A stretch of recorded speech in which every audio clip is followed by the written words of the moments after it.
ایک گھریلو زندگی کی مثال لیں.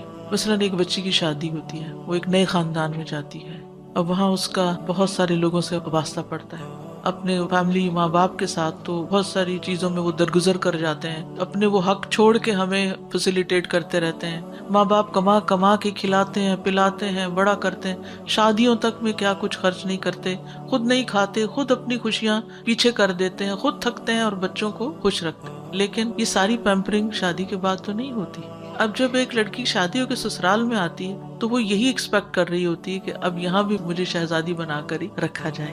لیکن عموماً ایسا نہیں ہوتا. یہ زندگی ذمہ داریوں کی زندگی ہوتی ہے، اور جب ان ذمہ داریوں کو محسوس ہی نہ کیا جائے، ان کو ادا کرنے کی فکر ہی نہ کی جائے، تو پھر سارے نظام میں خلل آ جاتا ہے. اس میں پھر کبھی دین کا سہارا لیا جاتا ہے کہ عورت پہ گھر کے کام کی ذمہ داری نہیں، عورت پہ ساس سسر کی ذمہ داری نہیں، عورت پہ یہ بھی نہیں، عورت پہ وہ بھی نہیں. تو نتیجہ کیا ہے کہ جب وہ صرف حقوق لینے کی باتیں کرتی ہے اور حق دیتی نہیں ہے، عدل سے ہٹ جاتی ہے، تو پھر وہ زندگی خوشگوار ہو ہی نہیں سکتی.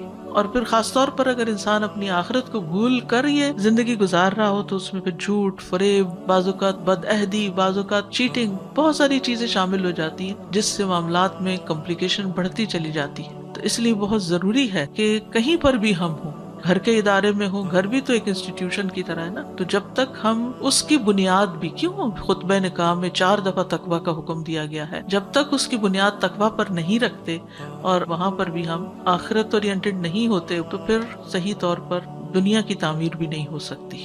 اور جب دنیا کی تعمیر صحیح نہیں کرتے، ہم یہاں فساد سے بھرا ہوا ہے گھر کو، اور جہاں کام کرتے ہیں اس جگہ کو بھی جہنم بنایا ہوا ہے، تو پھر آپ دیکھیے کہ اپنے لیے جنت کی تمنا کیسے رکھ سکتے ہیں. یعنی جب دوسروں کی زندگی ہم جہنم بناتے ہیں، دوسروں کا جینا حرام کرتے ہیں، دوسروں کو لیٹ ڈاؤن کرتے ہیں، دوسروں کو ذلیل کرتے ہیں، تو اللہ ہمیں عزت کہاں سے دے گا؟ سوچنے کی بات ہے.